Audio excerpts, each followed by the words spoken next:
40년을 키워낸 자식이 엄마 없는 셈 치고 살겠다고 말했습니다.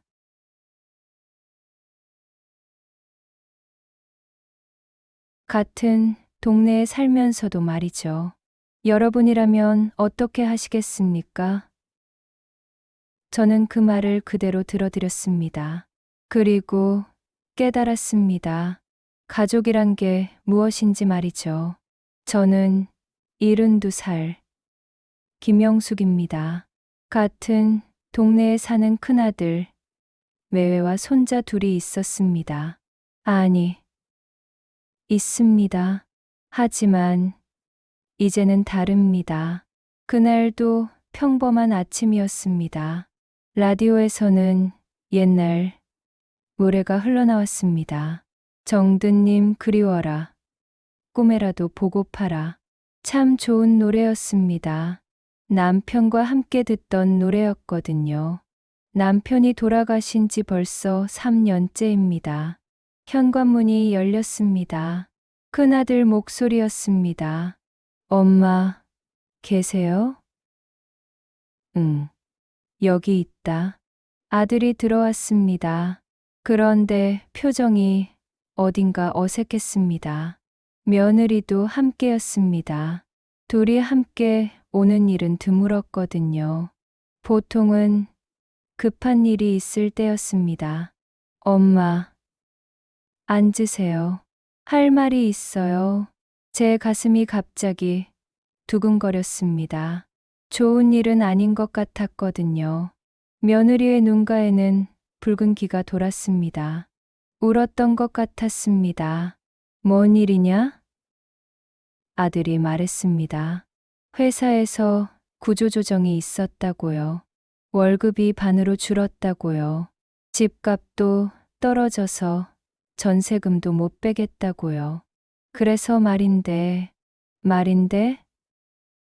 엄마가 우리 집에 와서 살면서 애들 좀 봐주시면 안 될까요? 며느리도 일을 나가야 하거든요. 순간 제 머릿속이 하얗게 됐습니다. 그들이 원하는 건 돈이 아니라 제 몸이었습니다. 무료, 육아 도우미 말이죠. 잠깐만. 그럼 내가 이 집은 팔아야죠. 그 돈으로 큰 집으로 이사 가야 해요. 창밖에서는 까치가 울었습니다. 예전에는 까치 울음이 반가웠는데 그날은 왠지 서늘했습니다. 마치 무언가를 경고하는 것 같았습니다. 저는 이 집에서 30년을 살았습니다. 남편과 함께 벽돌 하나하나 쌓아 올린 집이었습니다. 작은 마당에 감나무도 제가 손수 심었습니다. 매년 가을이면 주렁주렁 열매를 맺어 이웃들과 나누어 먹었습니다. 생각해 볼게. 그렇게 말했지만 제 마음속에는 이미 답이 있었습니다. 아니었습니다. 저는 아직 건강했고 혼자 사는 게 편했습니다. 손자들은 사랑스럽지만 매일 돌보는 것은 다른 문제였습니다. 며느리가 말했습니다. 어머니, 우리도 정말 어쩔 수 없어서 그러는 거예요. 다른 방법이 있으면 좋겠지만 목소리에 절박함이 묻어났습니다. 하지만 동시에 당연하다는 듯한 기대감도 느껴졌습니다. 마치 제가 당연히 도와줘야 한다는 듯이 말이죠. 라디오에서는 여전히 옛날 노래가 흘러나왔습니다. 세월아, 내어라 흘러 가거라. 정말 세월이 많이 흘렀습니다. 자식을 키우고 남편을 떠나보내고 이제는 제 삶을 살고 싶었습니다. 일주일 후 저는 아들에게 전화를 걸었습니다.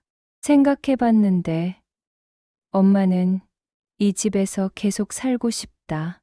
전화 너머가 조용해졌습니다. 한참 후에 아들이 말했습니다. 정말요? 진짜로요? 그래, 미안하다. 엄마, 우리가 얼마나 어려운 상황인지 아세요? 목소리에 실망이 가득했습니다. 동시에 원망도 섞여 있었습니다. 제가 이기적이라는 듯한 어조였습니다. 알고 있다. 하지만 엄마도 생각이 있단다. 생각이요? 무슨 생각이요? 그날부터 달라졌습니다. 매주 일요일마다 오던 아들, 매회의 방문이 뚝 끊겼습니다. 손자들의 웃음소리도 들리지 않았습니다. 집안이 갑자기 조용해졌습니다. 동네 슈퍼에서 며느리를 마주쳤습니다. 어머니, 딱딱한 목소리였습니다. 예전에는 어머님이라고 정중하게 불렀는데, 이제는 어머니였습니다. 작은 변화 같지만 마음의 거리가 느껴졌습니다. 그래, 잘 지내니? 네, 그뿐이었습니다. 더 이상의 대화는 없었습니다. 며느리는 필요한 물건만 사고 급히 나갔습니다. 마당의 감나무를 보며 생각했습니다. 작년 이맘때는 손자들이 와서 감을 따며 깔깔거렸는데 올해는 감이 떨어져서 썩고 있었습니다. 아무도 와서 따가지 않았거든요. 그런데 이상했습니다. 서운함보다는 안도감이 더 컸습니다. 그동안 저는 얼마나 눈치를 보며 살았던 걸까요? 손자들이 올 때마다 이것저것 준비하느라 하루 종일 바빴습니다. 아들 내외의 기분을 살피느라 제 기분은 뒷전이었습니다. 이제는 아침에 일어나서 라디오를 크게 틀어도 됐습니다. 좋아하는 드라마를 보며 소리내어 웃어도 됐습니다. 저녁에는 간단히 죽이라도 끓여 먹으면 됐습니다. 하지만 가끔은 쓸쓸했습니다. 특히 저녁 시간이 되면 더욱 그랬습니다. 예전에는 아들이 전화라도 했었는데 이제는 그것도 없었습니다. 동네 할머니들과 공원에서 이야기를 나누었습니다. 영숙이, 내 아들은 요즘 왜 안 보여? 바쁘다고 하더라고. 거짓말이었습니다. 하지만 다른 할머니들 앞에서 우리 집 일을 말하고 싶지 않았습니다. 그래도 효자라며 같은 동네에 살면서도 엄마 챙기잖아. 웃으며 고개를 끄덕였습니다. 마음속으로는 쓴웃음이 나왔습니다. 효자라고요? 지금 상황을 안다면 그런 말을 할 수 있을까요? 집에 돌아와서 혼자 생각해 봤습니다. 제가 잘못한 건 뭐죠? 제 집에서 제 방식대로 살겠다는 게 그렇게 이기적인 일인가요? 이른이 넘은 나이에 다시 육아를 해야 하나요? 창밖으로 까치가 또 울었습니다. 이번에는 달라 보였습니다. 경고가 아니라 응원하는 것 같았습니다. 잘했다, 영수가. 내 인생을 살아라. 그런 생각이 들었습니다. 한 달이 지났을 무렵, 며느리에게서 문자가 왔습니다. 어머니, 잠깐 뵙고 싶어요. 집으로 왔습니다. 혼자였습니다. 아들은 없었습니다. 어머니, 솔직히 말씀드릴게요. 시작부터 범상치 않았습니다. 네? 저희가 얼마나 어려운지 정말 모르시는 거예요? 목소리가 날카로웠습니다. 알고 있다고 했잖니. 그럼 왜 도와주지 않으세요? 다른 어머니들은 다 그렇게 하는데. 다른 어머니들요? 갑자기 화가 났습니다. 하지만 참았습니다. 나도 내 생각이 있다. 생각이요? 어머니 혼자 이 큰 집에서 뭘 하시겠다고요? 어차피 나중에는 우리가 모셔야 하는데 지금 와서 도움을 안 주시면 나중에는 어떻게 하실 거예요? 순간 정신이 번쩍 들었습니다. 나중에는 우리가 모셔야 한다고요? 협박이었습니다. 지금 도와주지 않으면 나중에 모시지 않겠다는 뜻이었습니다. 그게 무슨 뜻이냐? 어머니도 아시잖아요. 요즘 세상이 어떤지. 냉정한 목소리였습니다. 마치 거래를 하는 것 같았습니다. 지금 희생하면 나중에 보장해주고 아니면 나중에도 기대하지 말라는 뜻이었습니다. 제 손이 떨렸습니다. 분노가 치밀어 올랐습니다. 하지만 목소리는 차분하게 유지했습니다. 그렇구나. 어머니, 다시 한번 생각해 보세요. 정말 마지막이에요. 마지막이라고요? 무엇의 마지막이죠? 가족 관계의 마지막인가요? 며느리가 나간 후 저는 한참을 멍하니 앉아 있었습니다. 라디오에서는 또 옛날 노래가 나왔습니다. 고향의 봄이었습니다. 봄이 오면 고향 생각난다는 노래였습니다. 하지만 지금 제게는 어떤 계절이 와도 고향이 없는 것 같았습니다. 거울을 보았습니다. 72살의 얼굴이 있었습니다. 주름이 많았지만 아직 정신은 또렷했습니다. 몸도 건강했습니다. 혼자 살기에 충분했습니다. 그런데 왜 며느리는 제가 무력한 존재인 것처럼 말하는 걸까요? 왜 제 의견은 들으려 하지 않는 걸까요? 마치 제가 그들의 소유물인 것처럼 여기는 것 같았습니다. 화가 났습니다. 정말 화가 났습니다. 하지만 표현하지 않았습니다. 평생 그렇게 살아왔거든요.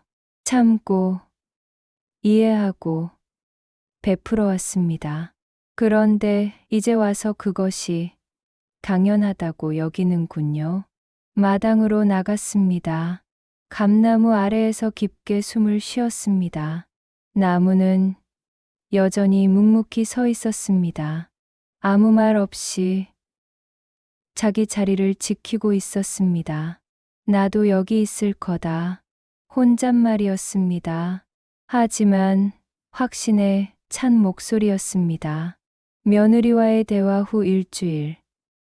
이번에는 아들이 왔습니다. 혼자였습니다. 엄마, 우리 이야기 좀 해요. 목소리가 평소와 달랐습니다. 결연한 느낌이었습니다.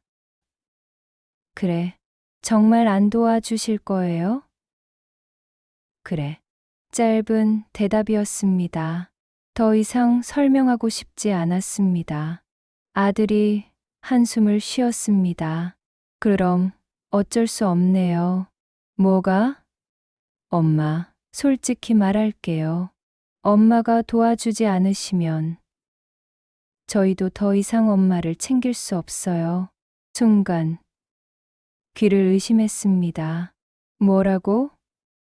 저희도 생존이 걸린 문제거든요. 엄마 혼자 편하게 사실 거면 저희도 엄마 없는 셈 치고 살겠어요. 엄마 없는 셈 치고 살겠다고요? 40년을 키워낸 자식의 입에서 나온 말이었습니다. 그래서 뭐가 아니라 정말 그렇게 할 거예요. 연락도 안 드리고 찾아뵙지도 않을 거예요. 제 가슴이 철렁했습니다. 하지만 동시에 이상한 해방감도 느꼈습니다. 드디어 본심을 드러냈구나 싶었습니다. 알았다. 정말요? 아들이 놀란 표정을 지었습니다. 제가 울거나 화를 내거나 애원할 줄 알았나 봅니다. 그래. 엄마도 너 없는 셈 치고 살겠다. 엄마. 가거라. 아들이 일어섰습니다. 현관문을 향해 걸어갔습니다. 그리고 문턱에서 돌아봤습니다. 정말 후회하실 거예요. 후회는 내가 할 거다. 문이 닫혔습니다. 집안이 조용해졌습니다. 하지만 이상하게 평온했습니다. 저는 부엌으로 갔습니다. 차를 한 잔 끓였습니다. 찻잔을 들고 마당으로 나갔습니다. 감나무가 보였습니다. 올해도 감이 주렁주렁 열렸습니다. 아무도 따가지 않아서 새들이 쪼아먹고 있었습니다. 그래, 새들이라도 먹으면 되지. 혼잣말이었습니다. 그때 깨달았습니다. 저는 지금까지 잘못 살았다는 것을요. 자식들의 사랑을 받기 위해서, 좋은 엄마가 되기 위해서 제 자신을 끊임없이 희생했습니다. 그런데 그 결과가 이것이었습니다. 조건부 사랑이었습니다. 제가 도움이 될 때만 사랑하고, 그렇지 않으면 버리는 사랑이었습니다. 연락이 정말 끊겼습니다. 아들도, 며느리도, 손자들도 소식이 없었습니다. 같은 동네에 살면서도 완전히 남이 된 것 같았습니다. 처음에는 어색했습니다. 매주 일요일마다 오던 사람들이 오지 않으니까요. 집이 너무 조용했습니다. 하지만 며칠 지나니까 익숙해졌습니다. 아침에 일어나면 라디오를 틀었습니다.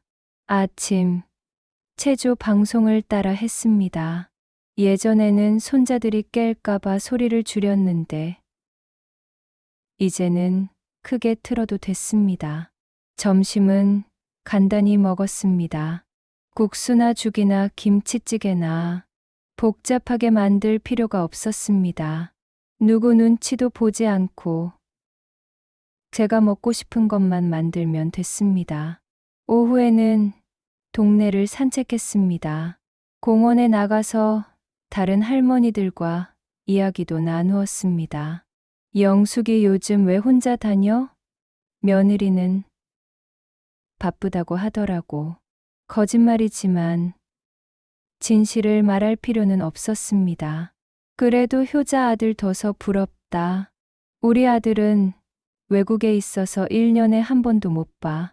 웃으며 고개를 끄덕였습니다. 효자 아들이라고요?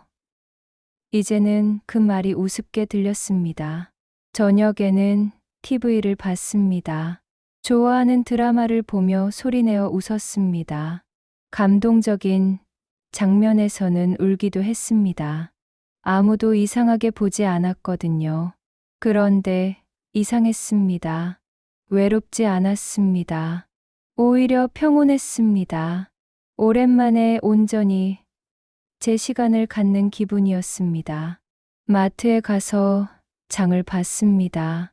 예전에는 아들네 가족을 위한 음식도 함께 샀는데 이제는 제 몫만 사면 됐습니다. 장바구니가 한결 가벼웠습니다. 지갑도 가벼워지지 않았습니다. 계산을 하는데 계산원 아가씨가 말했습니다. 할머니, 요즘 자주 보는 것 같아요. 혼자 사세요? 응. 혼자 산다. 외롭지 않으세요? 아니야. 외롭지 않아. 정말 외롭지 않았습니다. 혼자 있는 게 편했습니다.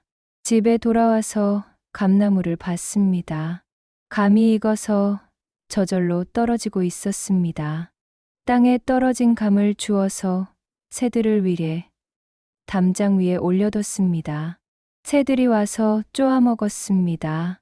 너희라도 먹어라. 새들에게 하는 말이었습니다. 하지만 마음이 따뜻해졌습니다. 그날 밤 일기를 썼습니다. 오랜만에 쓰는 일기였습니다.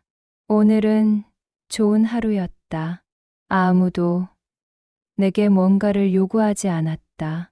나도 아무에게 뭔가를 해줄 필요가 없었다. 이런 날이 이렇게 평화로운 줄 몰랐다. 쓰면서 생각했습니다.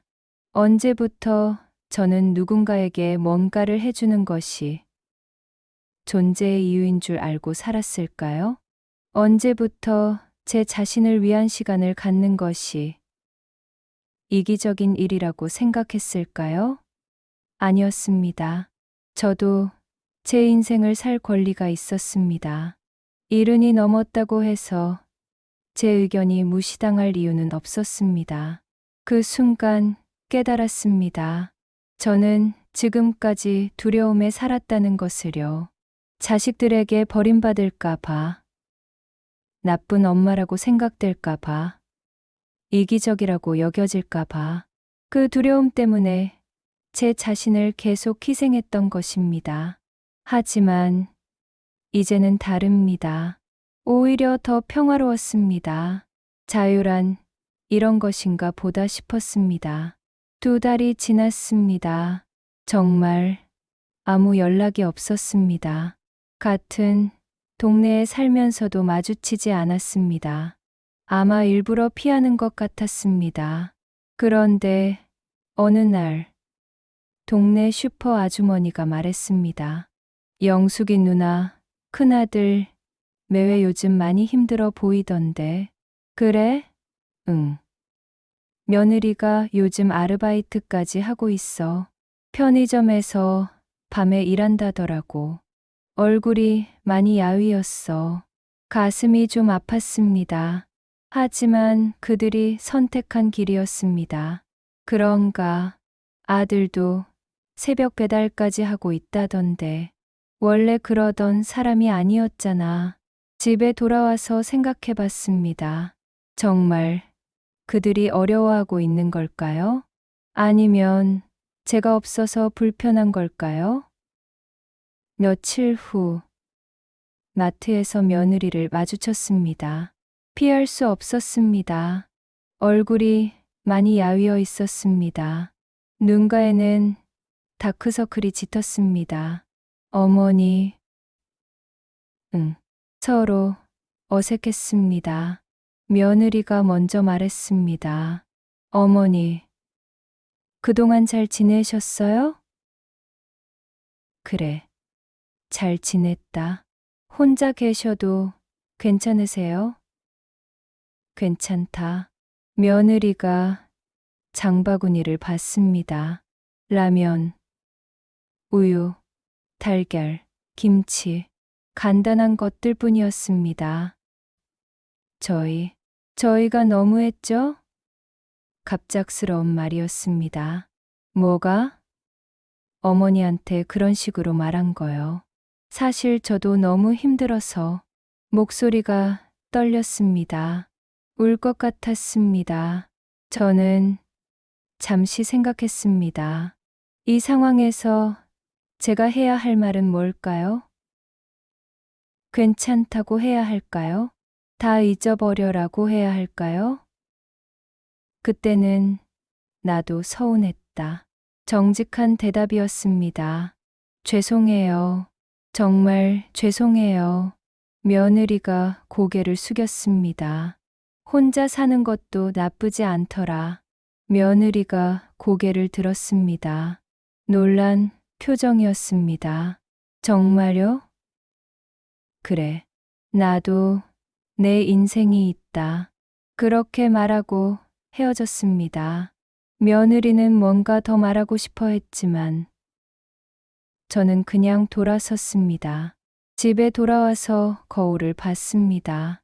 2달 전과 달랐습니다. 얼굴에 여유가 생겼습니다.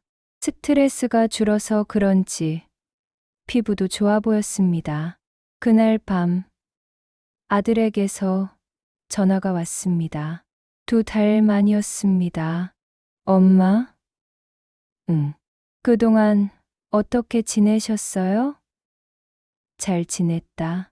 혼자 계셔도 괜찮으세요? 며느리와 똑같은 질문이었습니다. 괜찮다고 했잖니. 엄마, 저희가 잘못했어요. 뭐가? 그렇게 말씀드린 거요. 엄마 없는 셈 치고 살겠다고 한 거요. 아들의 목소리에도 후회가 묻어났습니다. 그래서 다시 예전처럼 지낼 수 없을까요? 예전처럼이라고요? 예전이 어떤 건데요? 제가 그들의 요구를 다 들어주고 눈치 보면서 사는 게 예전인가요? 예전처럼은 안 된다. 하지만 새로운 방식으로는 가능하다. 새로운 방식이요? 서로 존중하는 방식 말이다. 너희는 너희 인생이 있고 나는 내 인생이 있다. 서로 간섭하지 않고 서로 도움이 필요할 때만 도와주는 거다. 전화 너머가 조용했습니다. 엄마, 그럼 저희 집에 와서 사시는 거는? 그건 안 된다. 나는 내 집에서 살 거다. 그럼 애들은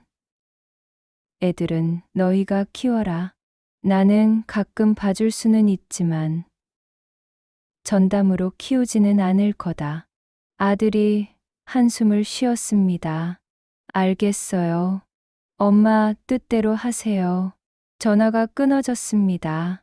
이번에는 섭섭하지 않았습니다. 제 입장을 분명히 했으니까요. 일주일 후 손자들이 왔습니다. 아들이 데려왔습니다. 할머니, 큰 손자가 달려왔습니다. 작은 손자도 뒤따라왔습니다. 오랜만에 보는 손자들이었습니다. 키도 더 컸고 얼굴도 더 여물어 보였습니다. 할머니, 보고 싶었어요. 마음이 뭉클했습니다. 하지만 예전처럼 이것저것 챙겨주지는 않았습니다. 그래, 할머니도 보고 싶었다. 아들이 말했습니다. 엄마, 애들이 할머니 보고 싶다고 해서요. 잠깐만 놀다 갈게요. 그래, 손자들과 마당에서 놀았습니다. 감나무 아래에서 떨어진 감을 주워서 새들 주기, 놀이를 했습니다. 손자들이 깔깔거리며 웃었습니다. 할머니, 왜 혼자 살아요? 큰 손자가 물었습니다. 할머니가 혼자 사는 게 좋아서. 외롭지 않아요? 아니야, 외롭지 않아. 저희가 없어도요? 순간 마음이 아팠습니다. 하지만 솔직하게 대답했습니다. 가끔은 보고 싶지. 하지만 늘 함께 살 필요는 없어. 손자들이 고개를 끄덕였습니다. 아이들은 어른들보다 솔직한 말을 더 잘 받아들이는 것 같았습니다. 2시간 정도 놀고 아들이 아이들을 데리러 왔습니다. 엄마, 저희 가야겠어요. 그래, 다음 주에도 와도 될까요? 아이들이 오고 싶다면 와라. 고맙습니다. 그렇게 새로운 패턴이 시작됐습니다. 주말에 가끔 손자들이 와서 놀고 가는 것이었습니다. 하지만 예전과는 달랐습니다. 제가 온종일 준비하지도 않았고 그들도 당연하게 여기지 않았습니다. 며느리도 가끔 인사를 했습니다. 어색하지만 예의는 지켰습니다. 저도 마찬가지였습니다. 어머니, 김치 담그셨네요. 응. 저희도 좀 나눠 주실 수 있을까요? 예전 같으면 당연히 줬을 겁니다. 하지만 이번에는 달랐습니다. 사다 줄게. 얼마 정도 필요하니? 며느리가 놀란 표정을 지었습니다. 사다 준다고요? 그래. 공짜로 주는 건 이제 안 해. 며느리가 잠시 당황했습니다. 그러다가 웃었습니다. 그럼 2만 원어치 주세요. 돈을 주고받았습니다. 이상하게 마음이 편했습니다. 서로 주고받는 관계가 된 것 같았습니다. 동네 할머니들이 신기해했습니다. 영숙이 며느리한테 김치 값받았다며? 그래. 그래도 가족인데 그렇게까지 해야 하나? 가족이라고 다 공짜는 아니지. 할머니들이 웃었습니다. 하지만 뭔가 이해하는 눈빛이었습니다. 다들 비슷한 경험이 있었나 봅니다. 집에 돌아와서 생각해 봤습니다. 이제 우리는 진짜 가족이 된 것 같았습니다. 의무감이 아니라 선택으로 만나는 가족 말입니다. 예전에는 제가 베풀어야 하는 존재였습니다. 아들, 내외는 받아야 하는 존재였고요. 그런 관계는 건강하지 않았습니다. 한쪽은 늘 부담스럽고 다른 쪽은 늘 당연하게 여기게 되거든요. 하지만 이제는 서로 주고받았습니다. 저는 가끔 손자들을 봐주고 그들은 제가 아플 때 병원에 데려다 줬습니다. 저는 김치를 팔고 그들은 제가 무거운 짐을 들 때 도와줬습니다. 더 건강한 관계가 된 것 같았습니다. 6개월이 지났습니다. 이제 우리만의 리듬이 생겼습니다. 아들 내외는 주말에 가끔 인사를 하러 왔습니다. 손자들은 일주일에 한두 번 놀러 왔습니다. 하지만 예전처럼 부담스럽지 않았습니다. 저도 달라졌습니다. 동네 할머니들과 등산 모임에 나가기 시작했습니다. 평생교육원에서 서예도 배우기 시작했습니다.